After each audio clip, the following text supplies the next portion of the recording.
On this edition of Sightings, this psychic knew Jenny Allen was going to be murdered within 2 weeks. I believe Jenny's fate was probably predestined. But could she change the course of fate? It's like I knew she was going to die, and there was nothing I could do about it. Then, these Los Angeles gang members are going straight, and they owe it all to the mystical power of monks. We introduced the Tibetan culture because the Tibetan struggle to gain independence is a nonviolent struggle, much like Martin Luther King. Later, psychic Peter James makes dramatic contact with ghosts of Georgetown, Colorado's past. And he said, I didn't kill him. I didn't kill him, and he's angry. Don't be angry at me. And Sightings travels to Peru, where alien encounters are on the rise.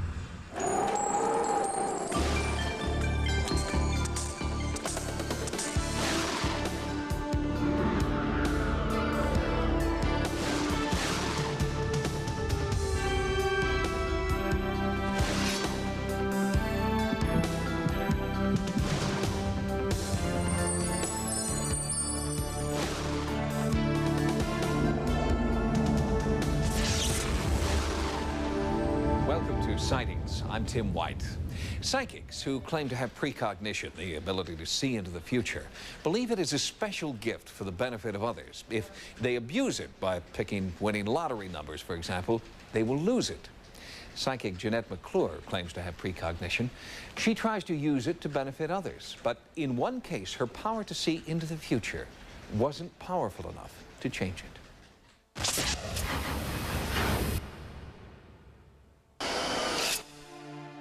It was bitter cold that February day in Allendale, South Carolina, the day a man killed Jenny Allen at point-blank range. Suspicion immediately fell on her brutal husband, Dale. By all accounts, Jenny was a kind and vulnerable young woman, trapped by fear and loathing for a man she no longer loved. If you said or done something he didn't like, he found a way to get revenge, and he threatened her every day she lived. Not only her, he threatened our whole family. Although they tried, Jenny's parents could do little to stop the cycle of violence. After she reluctantly allowed Jenny to marry at age 16, Bea rarely saw her daughter because Dale would not allow it. He was controlling and abusive, and it took 16 years of marriage before Jenny finally worked up the courage to ask for divorce. What caused Jenny to leave him was he had dug a grave for her and carried her out and held her 3 hours over it and told her he was going to kill her and put her in it. He was going to come on over here and get me. And that's when she decided she had to leave. And that's when she came home. But things didn't get any easier for Jenny during the 8 months that she lived with her parents. Dale shot up and then set fire to one of the Johns family businesses in Allendale. He vandalized Bea's car and tried to run Jenny's father, Legree, off the road, and he wouldn't let up on Jenny. Dale sat and stalked Jenny all day. She worked at a convenience store we had, and he would sit and watch her all day, and then he'd call and threaten to kill her. Jenny knew psychic Jeanette McClure through her sister Jean. Unsure what to do about Dale's escalating threats, Jenny called Jeanette at her home in Athens, Alabama. Jenny didn't know then that she had only 2 weeks to live. When Jenny first called me 2 weeks before this happened, she asked me if I felt that he really meant to kill her. She had been threatened, and the feeling was very foreboding. I felt that he would really kill her, and I told her so, and asked that she would be very careful for the next 2 weeks.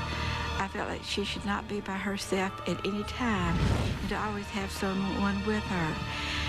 And the last day of the 2 weeks was when it happened. She was shot. We all tried to go to and from work together and always keep with somebody so that we'd stay out of harm's way. I don't know what happened, that she didn't have anyone with her that day, that morning. We felt like now that she was home, we could help her, but it was a hopeless case. I believe Jenny's fate was probably predestined. 2 weeks to the day after Jenny made her desperate phone call, she didn't show up for work at Bea's Stop and Go. Choked with panic, Her family filed a missing persons report with the sheriff, and then they called Jeanette to see if she knew where Jenny was. I told them where I felt that she was. It was just like a movie starting to come into my mind. I saw this little white wooden church with bright red doors, and I said that I saw her within a fourth of a mile of this church, and I saw her by water. But I did feel that she was dead. It's like I knew she was going to die, and there was nothing I could do about it. Jenny's body was found later that same day, in the very spot that Jeanette had described. But Dale was not arrested. He had an alibi, and so it seemed that Jeanette's psychic impressions in this detail were off the mark. I asked Jean, Jenny's sister, if she would drive me down the road where they found Jenny. And as we were driving down the road, I asked her not to tell me where it happened, but I would tell her. Jeanette's request to use her abilities without any outside influences is common among psychics, according to author and psychologist Dr. Joe Slate. Years earlier, Jeanette had studied parapsychology with Dr. Slate. Many psychics who go into the investigative arena prefer to know absolutely nothing about the case they're investigating. I think in doing that, they are relying almost totally on their psychic powers rather than any interpretation of some data that's already been gathered. And that's the reason it is helpful to become passive and to clear the mind of what I call psychic static and allow the mind to focus purely in a psychical channel. Walking the road where Jenny drew her last breath, Jeanette had an eerie psychic vision of two men, a driver and a shooter, and a third man, Dale, who had hired the killers. I got a real strong feeling of nausea as I was coming down the road, and I felt that the men were hidden and followed her and caught up with her, and that they shot her. And I felt as I approached this abandoned house and this tree that this is where it happened. This is where the shot was fired that killed Jenny. Jeanette was right. Mortally wounded, Jenny slumped over and her truck careened off into the woods where it sat all day, motor still running, until a passing neighbor noticed the headlights and discovered Jenny's lifeless body. The information that Jeanette provided to the local police helped them crack the case after more than a year of fruitless leads. The evidence led to a murder conviction for Dale Allen for hiring two hitmen to carry out his diabolical plan. And it may never have happened without help from another dimension. There have been studies to investigate the relationship between psychics and police, and a surprising number of law enforcement personnel contact psychics. And word does get around about these people who are able to come up with very critical information that would lead to the solving of crimes. And Jeanette has established a reputation for doing that. I plan to continue working with the police and families as long as I'm invited, and that if at all possible I can help them with whatever information or whatever gift I have. Much of her information seems to come from another dimension. I know many people cannot accept that idea, but even Einstein himself said there are many dimensions. Some we know, some we do not know, and some we can never know. I think Jeanette is interacting with some of those dimensions that Einstein thought we could never know, and that makes her truly a gifted psychic. But despite her psychic gift, Jeanette's success in this case is bittersweet. Now she turns her attention to comforting the loving family that Jenny left behind. I talked to the Johns family, and I tried to give them words of comfort that Jenny is at peace now, and that Jenny is still with them in spirit. According to the Los Angeles Domestic Violence Council, nationwide, a woman is abused by her husband or boyfriend every 6 minutes. Doesn't take a psychic to know that if you think you're in danger, you probably are. There is help available to help you get out. Next, monks meet gang members. Later, the newest evidence of Martian canals.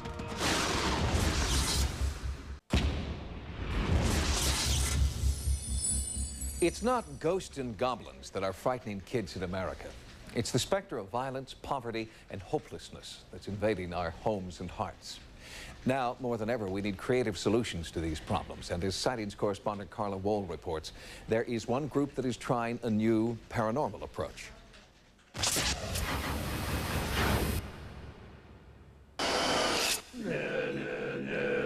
These are the Gyuto monks of Tibet, their lives dedicated to the metaphysical connection between heaven and earth. For them, peace is achieved through chanting and a special kind of meditation in which they create enormous paintings out of sand, ephemeral tapestries called mandalas.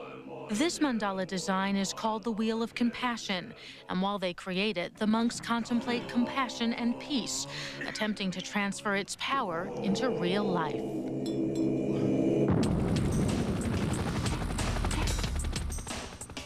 But what about this real life? This is Los Angeles, where 15 children die at the hands of other children every month. Juvenile crime is epidemic, and an aura of hopelessness pervades the inner city. The Gyuto monks have been invited here to teach their path to compassion and peace. But can 6 monks in a mandala affect any real change in this environment? I got caught selling drugs. Crack cocaine. Yeah, I always had a gun with me. I used to steal a lot of cars. I got arrested for trafficking large amounts of methamphetamines and loaded automatic firearm. Me and him, we like from revival gangs. He's from a different gang that my gang doesn't get along with. And we like kind of be shooting each other.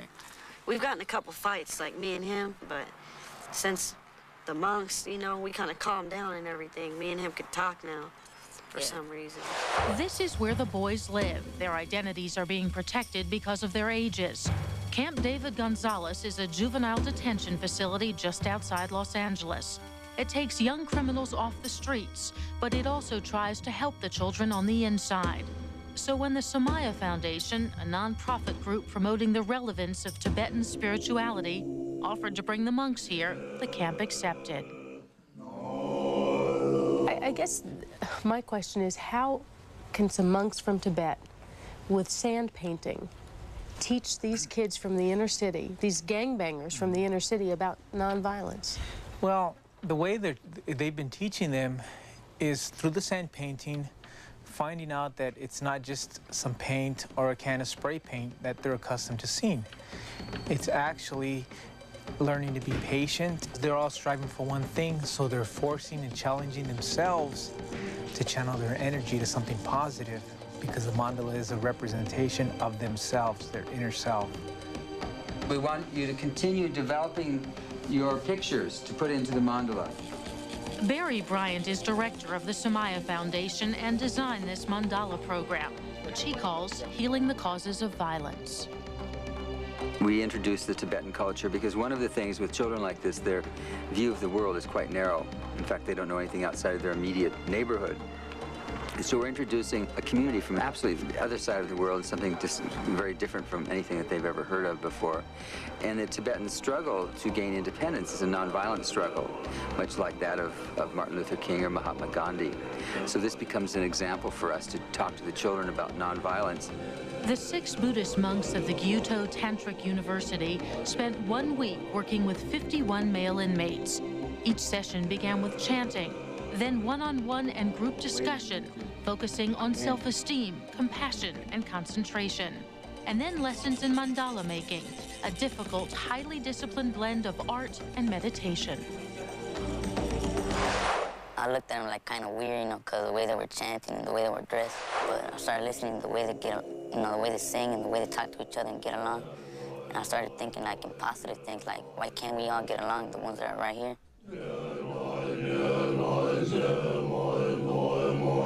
Working on the mandala, has that changed who you are? Well, it changed me a lot, you know.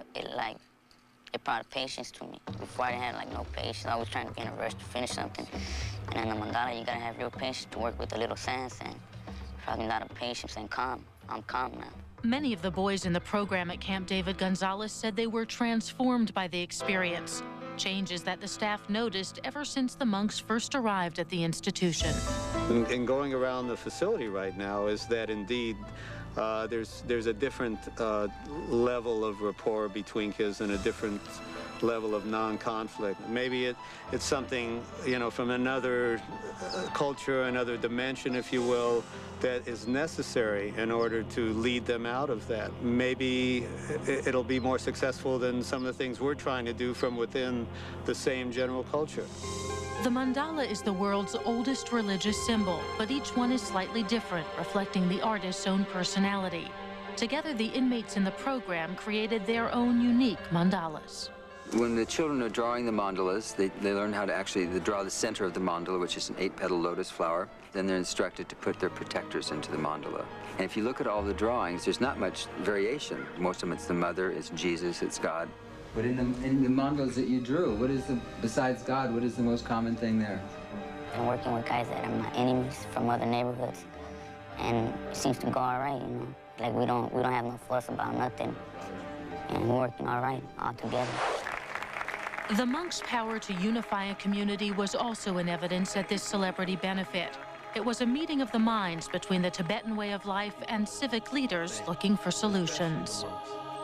And I can honestly tell you that what is happening tonight here is a blessing for the children of our community. No one, least of all the inmates, expected that chanting strange syllables, meditating, and putting sand on paper could change them.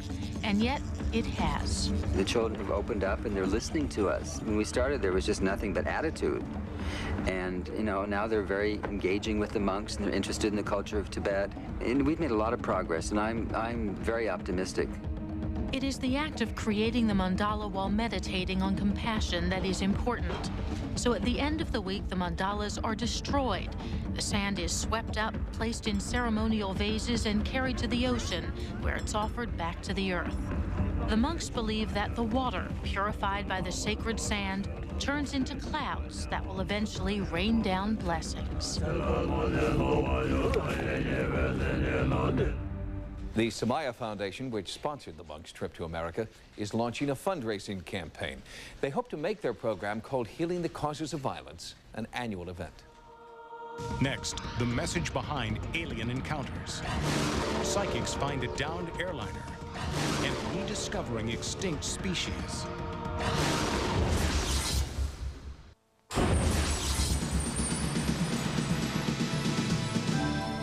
Here are some of the stories Sightings is following in the news. Since the groundbreaking MIT conference on the alien abduction phenomenon, the focus of new research is shifting. The question is no longer, is abduction real? Now, researchers are studying the message abductees insist that they've been asked to deliver. In Washington, D.C., ongoing UFO research is taking a surprising turn. For some studying unidentified flying objects, it's no longer the mechanics, but the message that's important. There's some tendency for people to look on UFOs and aliens almost as bringing a supernatural message. One, sometimes, which brings salvation to the human race. And the link between Orthodox religion and unorthodox sightings extends to the entities as well. UFOs very much behave like supernatural beings, like angels. In fact, some scholars have compared UFO apparitions to apparitions of angels and saints and the Virgin Mary. Although Saliba's notion of UFOs as saviors is controversial, many non-traditional religious groups are embracing this new theory. They come to help us in our struggles here on Earth. And since they are, of course, superior to us, immensely superior to us, they have a lot to teach us. This new breed of UFO believer is not afraid of the alien abduction experience. Instead, they are seeking it out, making pilgrimages to high elevations to bring them closer to the heavens. And many tell Sightings that contact is being made. The major belief is that there are other creatures or intelligent beings living outside what we call planet Earth. Some abductees claim they are returning with warnings of global disasters, messages of peace, and newfound healing powers. Sightings will bring you their stories on an upcoming edition of this program. In the highlands of Tibet, Western researchers have recently discovered a breed of prehistoric horse long thought to be extinct. This discovery boosts the contention of cryptozoologists like Roy Mackle, who believe there are many more ancient mythic creatures yet to be found. The fact that reports of other kinds of unidentified animals might refer to real animals is somewhat strengthened. It leads us to at least hope that we might have something really important. The horses are being called living fossils and were completely unknown to all but a handful of Tibetans living in the remote Ruwachi Valley. It will also produce further impetus to other groups and other expeditions to look for species of large animals rather than just saying, well, everything's been discovered and there's nothing left to do. Mackle believes the rediscovery of the Ruwachi horses bodes well for the eventual discovery of another legendary creature, North America's enigmatic Sasquatch, a.k.a. Bigfoot. These are all evidences or involve all the same kinds of animals which may have survived in isolated areas. Therefore, I have an open mind with regard to the Sasquatch or the Bigfoot.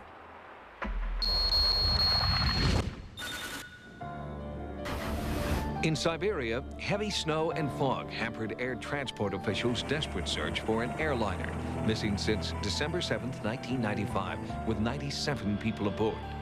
The plane was en route from Sakhalin Island to Khabarovsk on the Siberian mainland when it mysteriously vanished from radar screens. Using helicopters, fixed-wing aircraft, and a flotilla of ships, rescuers were unable to find the plane, which was not equipped with a location transmitter. The intensive search covered 14,000 square kilometers. After 5 days, air transport officials enlisted the help of a psychic who envisioned a crash site near the Samarga River. Although viewed with skepticism in most other parts of the world, the use of psychics in search operations is accepted in Russia when other methods fail. On the 6th day, as weather conditions deteriorated even further, the crash site was found along the Samarga River, exactly where the psychic said it would be found. Unfortunately, search teams were too late to rescue any survivors. We'll have more stories from the news next time. Now, here's what's coming up on Sightings. The spirits are restless in the former silver mining town of Georgetown, Colorado. The only difference is that the entity here is a little more violent than most of the ghosts in this town. Later, the newest hotspot for UFO sightings.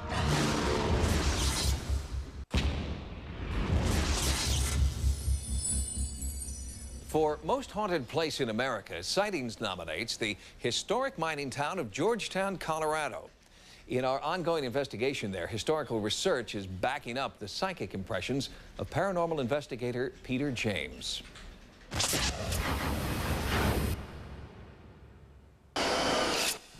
When a Sightings team last visited historic Georgetown, Colorado, psychic investigator Peter James encountered an entity he called Edward here in the attic of Bill Pentland and Becky Richardson's Full Circle Cafe.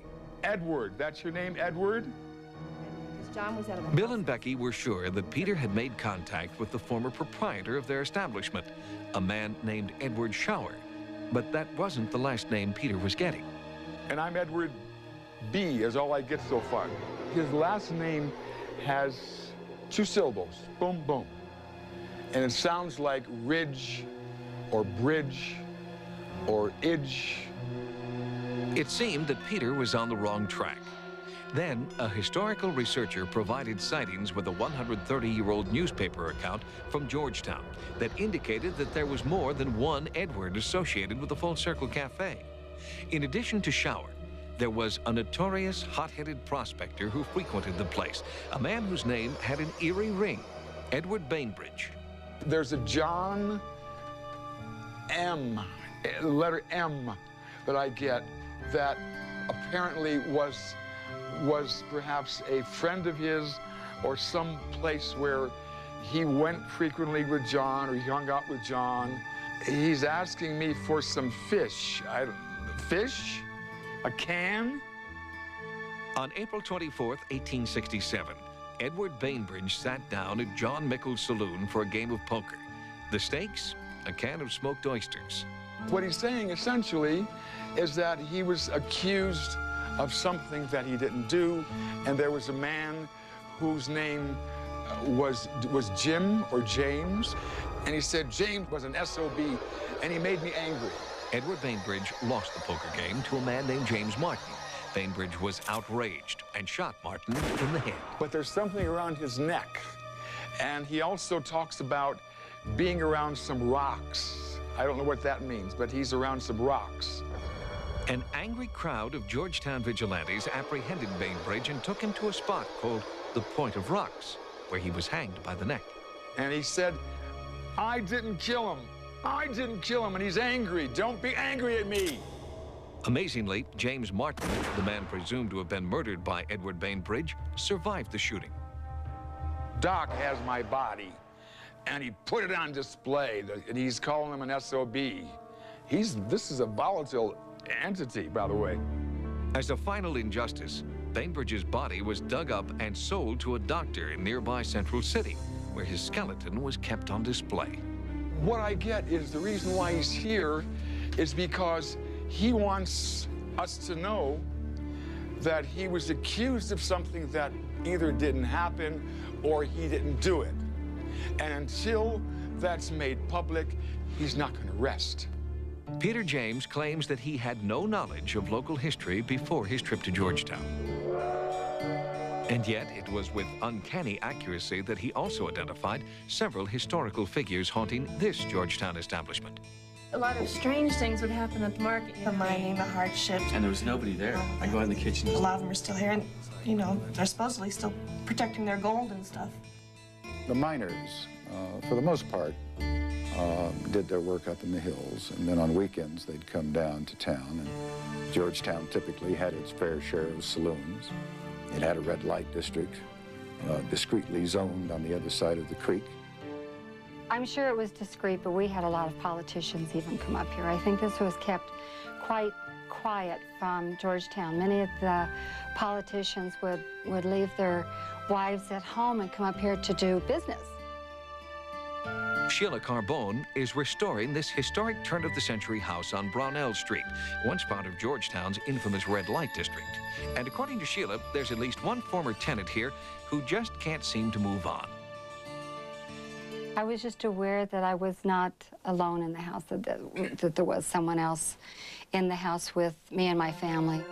Sheila feels that it was her family's restoration work that brought out the supernatural forces, and they were angry. I was at the kitchen sink, and I have 2 shelves in a window in the kitchen with 3 brackets on each side. These are not shelves that could just fall down. And they came flying out into the kitchen and broke on the kitchen floor. After some historical research, Sheila uncovered a dark secret haunting this house. The tragic story of a teenage prostitute who had committed suicide after much heartache and despair. I believe that the ghost is in the bedroom that I have not finished yet. I'm redoing the house, and that bedroom I just keep putting off. It's like that's her territory. I'm almost invading her privacy over there. I would say that she's very young. I believe that she was pregnant and that she was in love with someone. I believe that she worked this house as probably one of the ladies of the evening, and she became pregnant by a young miner, and he was killed in some kind of a mining accident. The details of the haunting here, the flying shelves, mysterious footsteps, are not common knowledge in Georgetown. So when Peter James entered this paranormally charged environment, he could not have known these facts, nor the history of the teenage prostitute, nor the mining accident. And yet, his accuracy was stunning. This room has quite a history. I feel like she looked out this window a lot looking for the love of her life and other gentlemen that she entertained. She tells me that her name was Maggie, Margaret, Maggie, and that she was a lady of the night, and she fell in love with a man whose name begins with a J or G. I think it's John, and I believe that he died in a mining accident or where a mine collapsed. And I do believe that she was pregnant, and she could not handle the fact that she was left alone with the oncoming birth, that she committed suicide in this very room. and she died tragically. So the bottom line, there's a very tragic, romantic link to this house. And she keeps expecting John to come back, but he's not coming back. So she went with him. In my opinion, Georgetown happens to be a very highly concentrated area of hauntings. I think the entire town is haunted. So the activity here is probably no different or no greater than perhaps the building next door.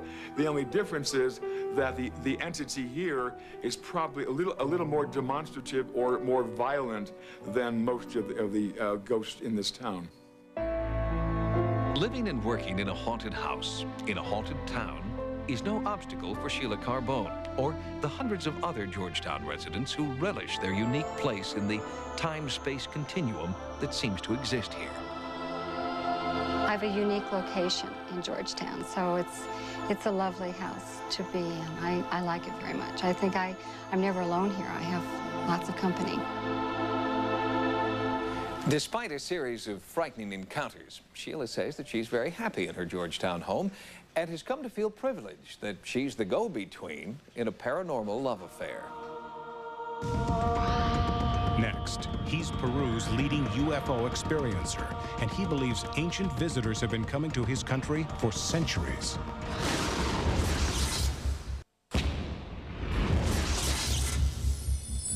Recently, a sightings team traveled to South America, where we investigated several claims of paranormal activity.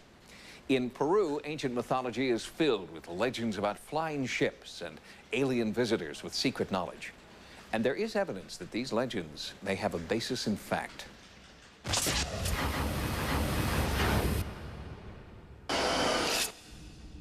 I believe that within the recorded history of mankind, particularly in Peru, there has been an interaction with the intelligence behind the phenomena commonly called unidentified flying objects. For thousands of years, this place has been a sacred place, a place recognized by different ancient cultures. This is also an area where many sightings of UFOs have been recorded. It is an area which is frequented by these types of contacts, and these encounters have undoubtedly been occurring since time immemorial. Peru's premier UFO researcher challenges the idea that alien visitation is a new phenomenon, born during the American saucer craze of the late 1940s. Sixto Paz believes that extraterrestrials have been making contact for thousands of years, and Peru is where they came first.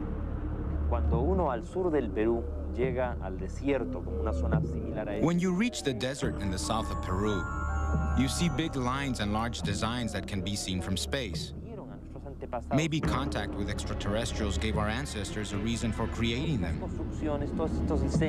These designs were like an offering or a way of demonstrating that there was a connection to something high above. Some researchers believe that the ancient Peruvian legend of the god Viracocha may have been based on a real person, a person from another planet. According to legend, Viracocha emerged from the ocean, not far from the place where we find the Nazca lines. From there, he traveled throughout South America, teaching science, engineering, and art. After his work was done, Viracocha is said to have departed from Chilca, Peru, on a flying cloak. The god Viracocha came to that very place, to the ocean right opposite Chilca, and sank into the sea. It was thought that this is the very place the gods make their home. What we do know is that today many of the people living in this area experience frequent sightings of objects that come out of the ocean.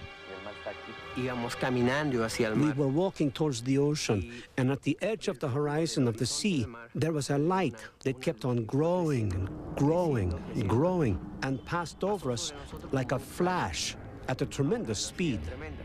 Chilca is a spiritual center and a gathering place for UFO experiencers who believe that the same phenomenon that brought Viracocha here is still occurring. Here in Chilca, I saw a ship descend with my very own eyes. I saw it land behind some hills. The ship was shaped like a hat. I was able to observe its lights. The strongest colors were yellow, red, and orange. William Gomez is a leading Peruvian UFO researcher. Like Sixto Paz, Gomez and his group use meditation techniques to make contact with what they believe are extraterrestrial visitors. What I have been able to understand from them in several messages that our group has received is that the vibrations emanating from us here at Chilca are what makes it possible for them to come here and interact with us. You start to feel when they want to communicate with you. It might be in an apparition, in dreams, or other manifestations. We get together in a group and do exercises, breathing, relaxation, concentration, and meditation. These groups believe that they have made contact on many occasions, but in recent memory, none was more significant than the encounter of January 31st, 1987. Approximately half an hour after we started meditating, we were in a relaxed state. We saw an orange-colored cloud hovering above the group. It was a very bright light, very bright. Frente nuestro, encima de unas colinas. In front of us, on top of several hills, there was clearly a craft. It was stationary. At that moment, Sisto asked us to keep supporting him with meditation while he ventured further into the desert. Eyewitnesses claim that after Sixto Paz approached the UFO, he disappeared. The spacecraft beamed light into the desert, which formed a sort of pulsating golden half-moon. From inside appeared a silhouette with arms outstretched. I understood they were telling me to approach them. Once I entered the light, I felt like my whole body was burning up. It was so intense, I had to close my eyes. But what I could see, what I could observe, was that this craft seemed to have entered the sea, and at some enormous depth, there were huge ships. According to them, the motherships had landed at the bottom of the ocean. Sixto's contact with UFOs might be written off as pure fantasy if it were not for a series of U.S. government reports confirming numerous UFO sightings off the coast of Peru. We find that in the waters off the coast of Central and South America, both in the Atlantic and the Pacific, that there are numerous reports of UFOs going into the water. Definitely something is going on in the waters off the coast. Clifford Stone has been documenting UFO encounters around the world for more than 2 decades. We haven't been able to recognize what their agenda or plan is for planet Earth. But I do believe that there is definitely a desired interaction between them and mankind as a whole on this planet. After 21 years of contact that we've experienced, it's always been positive, and all the cases we've researched have had positive intentions. The beings we've contacted are very friendly. One can say they have an older brother attitude towards us, and they're trying to, in a way, make sure we don't make the same mistakes they have probably made in the past with their civilization. They're trying to make us aware that our planet is beautiful and that we must care for it for the future. Desde pequeño había esa inquietud en mí, pero interna. Ever since I was a small boy, there was a curiosity in me, deep inside, that there could be life on other planets. And also, I was sure there would not be negative beings. That they had to be coming to Earth for some positive reason. Por algo positivo, ¿no?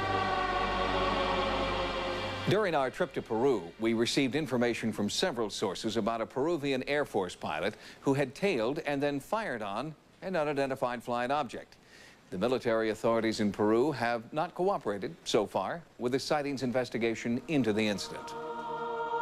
Next, the latest high-tech images of Mars lend support to a very old theory. Lines have come out that look very much like the canals.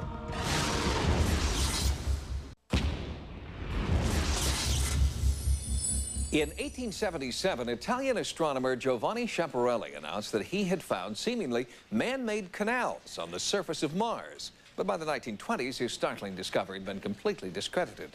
Now, more than a century later, new high-powered telescopes are seeing the canals again. In In Florida, astronomer Don Parker is using photographic telescopes and computer enhancement to create a provocative new look at Mars. Parker's images are generating a lot of controversy because of these features, which resemble the so-called Martian canals, dismissed as bunk more than 50 years ago. Don Parker, in some cases, has pushed the resolution on them by very strong processing methods that you can do with these electronic pictures. And in some cases, lines have come out that look very much like the canals. The belief that an elaborate system of canals exists on the surface of Mars began with Schiaparelli, but was popularized by American astronomer Percival Lowell, who proposed a startling theory about the creation of the Martian canals, and his observations made headlines. Lowell was the major proponent of the idea that the canals might be artificially made by intelligent beings. And he spent a great deal of his time trying to sell this idea to both the scientific community and the general public. He thought that there were Martians.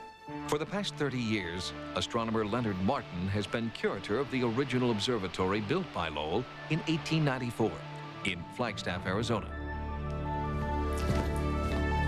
Many of Lowell's original papers, sketches, and calculations are stored in this underground vault. This is one of Percival Lowell's original Mars logbooks that he used at the telescope.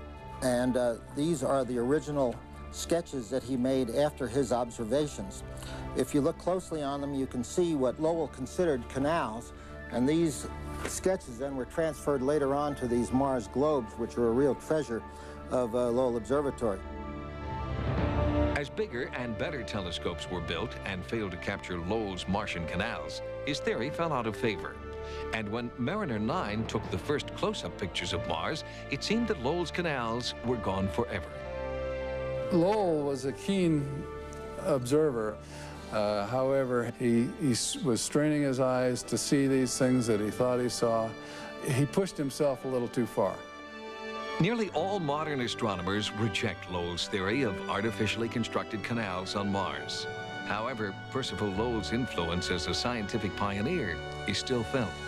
Well, I think that any search for life has to include Lowell as a player, because Lowell created a lot of interest in the possibility of extraterrestrial life. And so our search using SETI is part of that. And certainly his influence is felt and always will be.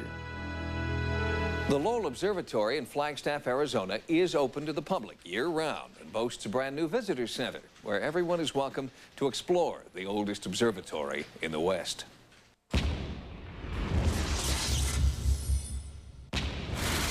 Ghosts, UFOs,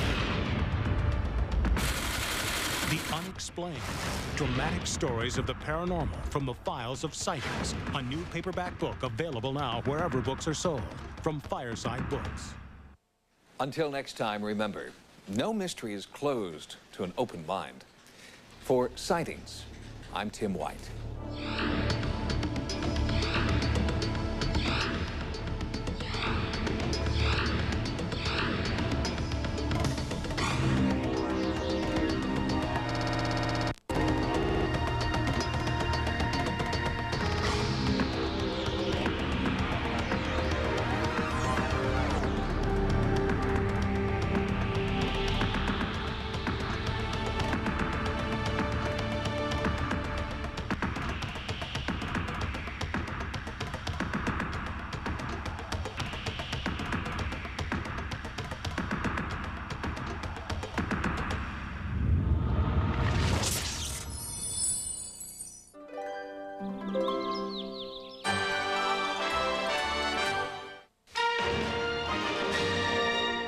Caused Jenny to leave him was he had dug a grave for her and carried her out and held her 3 hours over it and told her he was going to kill her and put her in it. He was going to come on over here and get me.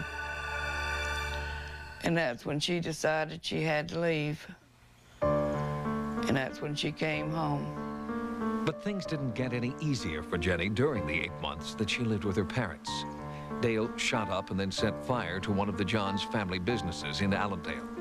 He vandalized Bee's car and tried to run Jenny's father, Legree, off the road, and he wouldn't let up on Jenny. Dale sat and stalked Jenny all day. She worked at a convenience store we had. And he would sit and watch her all day. And then he'd call and threaten to kill her. Jenny knew psychic Jeanette McClure through her sister Jean. Unsure what to do about Dale's escalating threats, Jenny called Jeanette at her home in Athens, Alabama. Jenny didn't know then that she had only 2 weeks to live. When Jenny first called me 2 weeks before this happened, she asked me if I felt that he really meant to kill her. She had been threatened, and the feeling was very foreboding. I felt that he would really kill her, and I told her so, and asked that she would be very careful for the next 2 Sightings. I'm Tim White. Psychics who claim to have precognition, the ability to see into the future, believe it is a special gift for the benefit of others. If they abuse it by picking winning lottery numbers, for example, they will lose it. Psychic Jeanette McClure claims to have precognition. She tries to use it to benefit others, but in one case, her power to see into the future wasn't powerful enough to change it.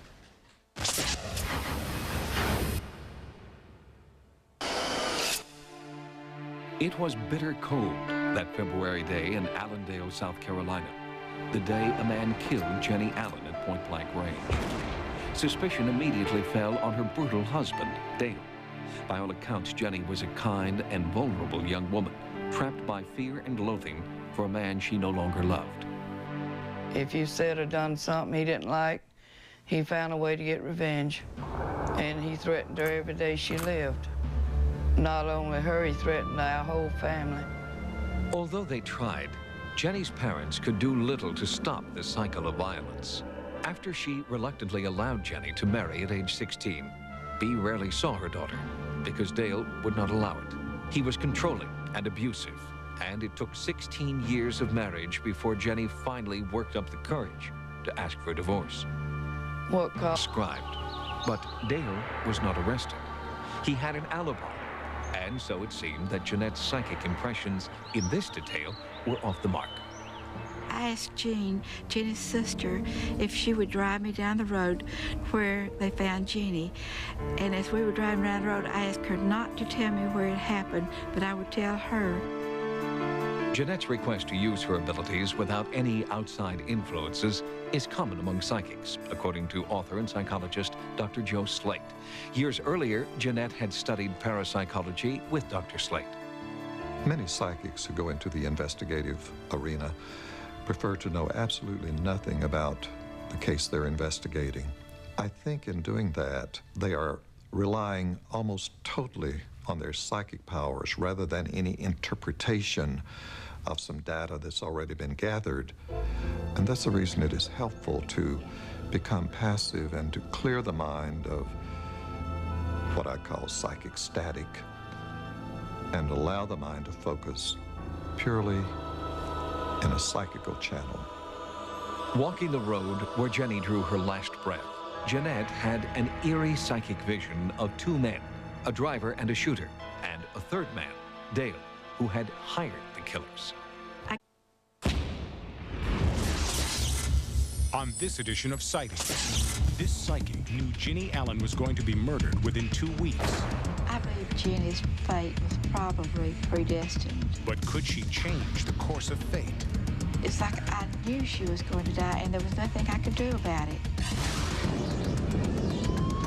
Then, these Los Angeles gang members are going straight, and they owe it all to the mystical power of monks. We introduced the Tibetan culture because the Tibetan struggle to gain independence is a nonviolent struggle, much like Martin Luther King. Later, psychic Peter James makes dramatic contact with ghosts of Georgetown, Colorado's past. And he said, I didn't kill him. I didn't kill him, and he's angry. Don't be angry at me.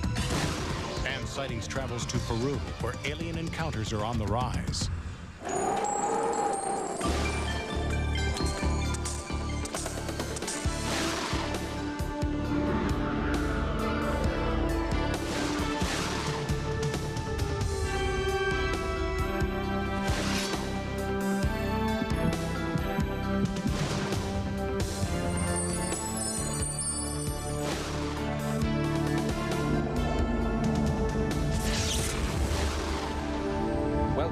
weeks, I felt like she should not be by herself at any time and to always have someone with her.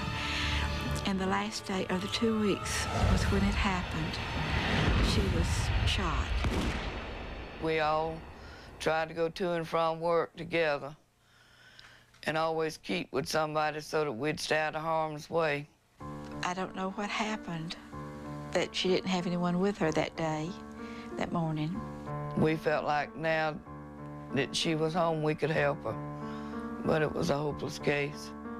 I believe Jenny's fate was probably predestined. 2 weeks to the day after Jenny made her desperate phone call, she didn't show up for work at B's Stop and Go. Choked with panic, her family filed a missing persons report with the sheriff, and then they called Jeanette to see if she knew where Jenny was. I told them where I felt that she was. It was just like a movie starting to come into my mind. I saw this little white wooden church with bright red doors, and I said that I saw her within 1/4 of a mile of this church, and I saw her by water. But I did feel that she was dead. It's like I knew she was going to die, and there was nothing I could do about it. Jenny's body was found later that same day, in the very spot that Jeanette had